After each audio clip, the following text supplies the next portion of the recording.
अलीगढ़ देवरिया में जमीनी विवाद को लेकर हुए खूनी नरसंहार के बाद प्रदेश सरकार चेत गई है। इसी क्रम में तहसील कोल का बृहस्पतिवार दोपहर प्रदेश के राजस्व राज्य मंत्री अनूप प्रधान ने औचक निरीक्षण किया। राजस्व राज्य मंत्री ने अधिकारियों के साथ बैठक कर राजस्व की धाराओं के वादों व आय जाति मूल निवास प्रमाण पत्रों को जारी किए जाने की समीक्षा कर तहसील प्रशासन के कार्य पर संतुष्टि जताई। कुछ कार्यों में खामियों मिलने पर तहसील अधिकारी और कर्मचारियों को सुधार के निर्देश दिए। वहीं राजस्व की धारा 80 के तहत 5 वर्ष से चल रहे 2 वादों की फाइल तलब कर समीक्षा कर मुख्यमंत्री को रिपोर्ट सौंपकर देरी करने वाले संबंधित अधिकारी के विरुद्ध कार्यवाही सुनिश्चित कराएंगे।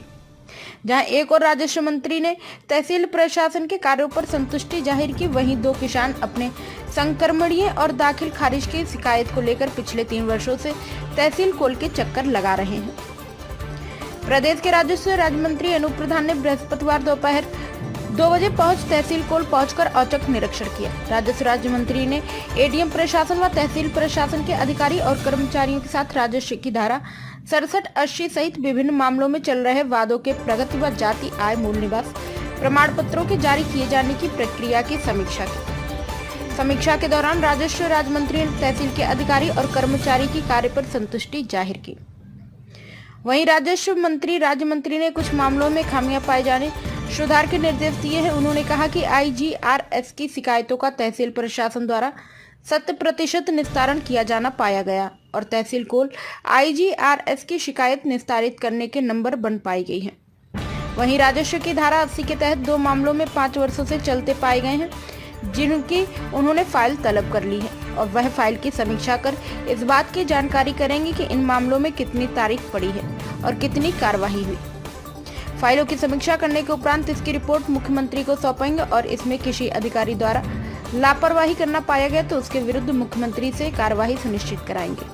जहां एक और राजस्व राज्य मंत्री ने तहसील प्रशासन के कार्यों पर संतुष्टि जाहिर की है, वहीं 2 किसान अपने संक्रमणीय और दाखिल खारिज की शिकायत को लेकर पिछले 3 वर्षों से तहसील कोल के चक्कर लगा रहे हैं, लेकिन आज तक उन्हें शिकायत का कोई निस्तारण नहीं हुआ है। बाबूलाल, कौन सा गाँव है? लहोत्रा बिसावन। अरे क्यों चक्कर काट रहे हो तहसील में, क्या हुआ? सर ये मेरा सन 76 का पट्टा है, 1976। हाँ। अभी तक संक्रमण ही नहीं किया लोगों ने।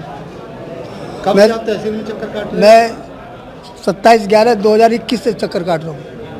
क्या कह देते हैं?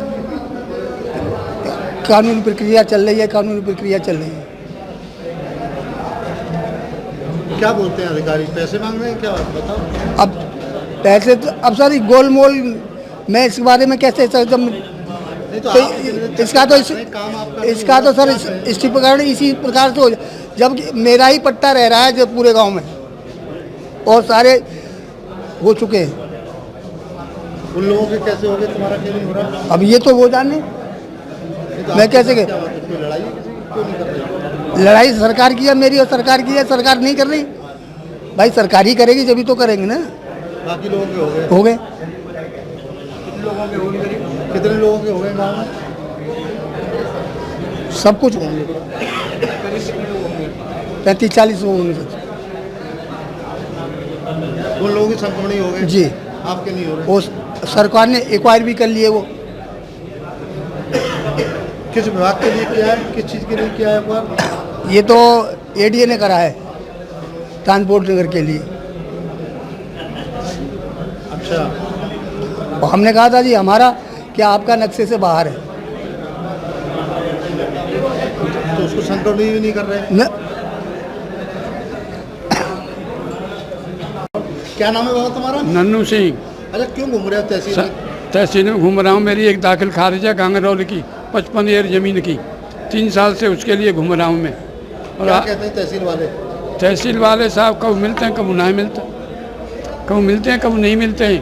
अब के पिछली उसमें मिल गए थे यादव जी, वैसे बढ़िया आदमी हैं। उन्होंने कहा 10 दिन बाद आना, आज मैं 11 दिन बाद आया हूँ, आज भी नहीं मिले। वहाँ एक राजकुमार नाम के व्यक्ति हैं, राजकुमार। अच्छा। हाँ, उन्होंने कहा कि आप मीटिंग हॉल में चले जाइए, वहाँ आपको जानते भी हैं। अब यहाँ कोई घुसने नहीं दे रहा मुझे। नहीं तो एक चीज़ बताओ, किस तरह का आपका दाखिल कार्य क्यों नहीं हो पा रहा? मेरी नानी चंपा देवी खत्म हो गई थी। हाँ। मैं उनका देवता हूँ अकेला। हाँ। तो वहाँ एक लेखपाल हैं गोपाल, उन्होंने वहाँ सर्व करके ये देख लिया कि यही नन्नू सिंह ही उनके देवते हैं, यही मालिक हैं इनके। तो मैं उसके दाखिल खारिज के लिए आया, उनका नाम खारिज होके नन्नू सिंह का नाम पड़ जाए। ये 55 एकड़ ज़मीन है इसमें। अब तुम 3 साल से लगातार चक्कर लगा रहे हो तहसील में। 3 साल से ऐसा है कि कभी मिलते हैं कभी नहीं मिलते हैं, ये है कारण। नहीं तो आपका मामला किस स्तर पर पेंडिंग है? दाखिल खारिज के लिए है, मेरी नानी का नाम खारिज होके मेरा नाम पड़ नहीं, जाए। सरकार तो कहती है कि इसका काम जो है 7 दिन में हो जाना चाहिए, विरासत का काम। ऐसा है, सरकार झूठ बोलती है।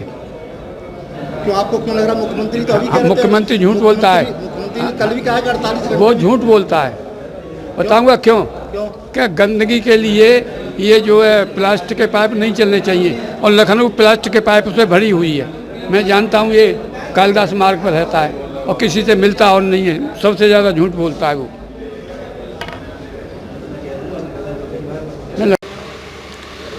आज जनपद अलीगढ़ की बहुत ही महत्वपूर्ण तहसील कोल का मैंने औचक निरीक्षण किया, और जो हमारी राजस्व विभाग से जुड़ी धाराएं, जैसे धारा 80 हो गई जो कृषि से आकर्षक भूमि होती है, उसकी समीक्षा की।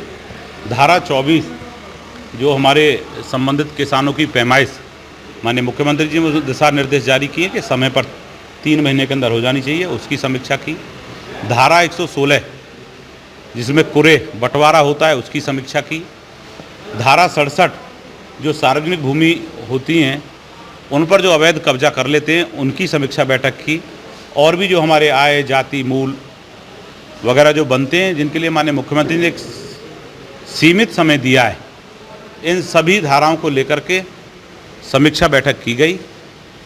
और मैं समझता हूं कि बहुत सारे वाद, जैसे चाहे 67 के हों, 67 में मैं समझता हूं कि पोजीशन जितनी अच्छी होनी चाहिए वो उतनी अच्छी संतोषजनक नहीं मिली।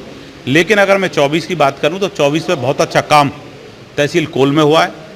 IGRS की भी रैंकिंग में मैंने खुद आज कई प्रार्थना पत्रों को स्वयं उनकी जांच की और जो पीड़ित थे उनसे बात की, तो उसमें भी काफ़ी स्थिति उत्तर प्रदेश के अंदर अगर रैंकिंग की बात करूं तो तहसील कोल नंबर 1 आई है। और धारा 80 में भी बहुत अच्छा काम, कई धारा 80 के जो हमारे एप्लीकेंट्स थे उनसे मैंने स्वयं बात की, तो उन्होंने भी संतोषजनक जवाब दिया कि भाई समय से जो कर दी गई है। तो निश्चित ही बहुत सारा काम तहसील कोल में अच्छा भी हुआ है, लेकिन 1-2 विषय जैसे धारा 67 है, धारा 67 पे जितना प्रभावी कार्रवाई करनी चाहिए थी उतनी कार्रवाई नहीं की गई है।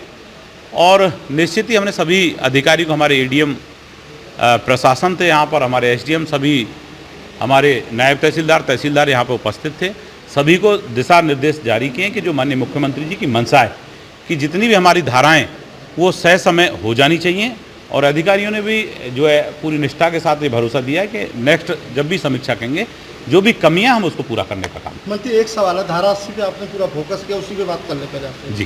धारा 80 की परिभाषा क्या कहती है? आप तो देखिए, धारा 80 की परिभाषा जो कृषि भूमि होती है, किसी कारण उसमें कृषि नहीं हो पाती, तो उस पर कोई अपनी इंडस्ट्री लगाना चाहे तो उस पर इंडस्ट्री या कोई भी अपना रोजगार संसाधन वो करना चाहे, उसके लिए वो आकर्षित करते हैं, तो उसका मूलतः उसकी परिभाषा ही है। तो क्या तहसील उन कंपनियों की कितनी वो है, आय है, कितनी बड़ी कंपनी है, क्या उसके बारे में पूछेगी? नोटिस देगी जो देखिए सुनिए, SDM की न्यायालय से तमाम शहर में बहुत सारे लोगों की जिनकी फाइलें पड़ी हुई हैं, 50 लोग तो अभी तक होंगे जिनको हम देखिए धारा 80 में कोई भी उद्योगपति, कोई भी सम्मानित किसान, कोई भी छोटा बड़ा व्यापारी, अगर वो कृषि भूमि जिसमें खेती नहीं होती उसको आकर्षित कराना चाहे तो उसकी एक जांच करा करके उसको आकर्षित करने का प्रावधान है। और मैं आपके चैनलों के माध्यम से माननीय मुख्यमंत्री जी को धन्यवाद दूंगा कि उन्होंने इसमें 45 डेज सुनिश्चित किए हैं कि इसको हर हालत में 45 दिन के अंदर किया जाए। और देखिए, मैं इस तहसील में भी जब मैंने समीक्षा की तो मात्र 2 प्रकरण ऐसे थे कि जो 5 साल से लंबित हैं, मैंने उनकी फाइल पुटअप कर ली है, उसकी कितनी डेट्स लगी, क्या क्या डेट्स पे काम हुआ, हम उसकी समीक्षा करेंगे। और इसकी समीक्षा करके माननीय मुख्यमंत्री जी को हम इसे जो है उनसे इसमें विचार विमर्श करेंगे और निश्चित इसके अंदर जो भी अधिकारी दोषी होगा उस पर कार्रवाई करा लेगा। मंत्री जी, बहुत सारे मामले ऐसे हैं जो इस तहसील में अभी भी जो धारा 80 के आज तक लंबित हैं। देखिए, कागजों में आंकड़े, देखिए मैं आपके चैनल के माध्यम से जरूर ये कहना चाहूँगा, और हो सकता है तो आज मैं आप सभी पत्रकार बंधुओं से ये जो आग्रह करूँगा कि आज इसे समाचार पत्रों में छाप करके या अपने चैनल के माध्यम से छाप करके चाहे धारा 24 के प्रकरण जो लंबित हो गए, क्योंकि जो इनके पास आंकड़ों में कोई भी पेंडेंसी नहीं है, और ऐसी धारा 80 का है तो आंकड़ों में कोई भी पेंडेंसी नहीं है। मात्र 2 प्रकरण थे जिनको हमने निकलवा करके फाइल पुटअप की है। नहीं, आंकड़े का खेल नहीं है, पूरी फिगर्स दी कि फिगर्स को चेक किया गया, उस पत्रावली को चेक किया गया है। लेकिन फिर भी आपके माध्यम से कोई भी ऐसा पीड़ित आता है कि जिसका काम समय पर नहीं हो। देखिए, अगर आपकी जानकारी में कोई इस तरह का, देखिए मेरे पास किसी तरह का कोई नोटिस नहीं आया।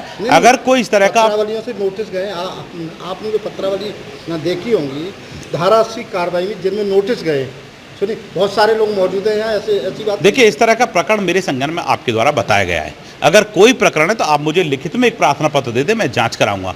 अगर कोई भी हमारे चाहे उप जिलाधिकारी हो, एडीएम हो, चाहे हमारे मंत्री ने 3 घंटे की समीक्षा बैठक में ये चीज नहीं पकड़ में आई जी कि कितने लोगों को यहाँ नोटिस जारी किए गए, उन्हीं को पढ़ लो आप। देखिए, पर्टिकुलर केस में मैंने धारा 80 की समीक्षा की कि कितने वाद रजिस्टर्ड हुए, कितने निस्तारित कर दिए। मात्र 2 वादों में पेंडेंसी थी, उनकी फाइल हमने पुटअप भी की है और जानकारी भी चाहिए। इसी तरह जैसे आपने कहा है, मैं नोटिस की, अगर आपके संज्ञान में जिन जिन लोगों के, आप मुझे उनके नाम बता दें और नोटिस की कॉपी दे दें। निश्चित ही अगर किसी अधिकारी को किसी भी हमारे व्यापारी को परेशान करने की बिल्कुल कोई शासन प्रशासन की मंशा नहीं, अगर कोई इस तरह का कृत्य कर रहा होगा तो हम निश्चित उसके खिलाफ सख्त कार्रवाई करेंगे।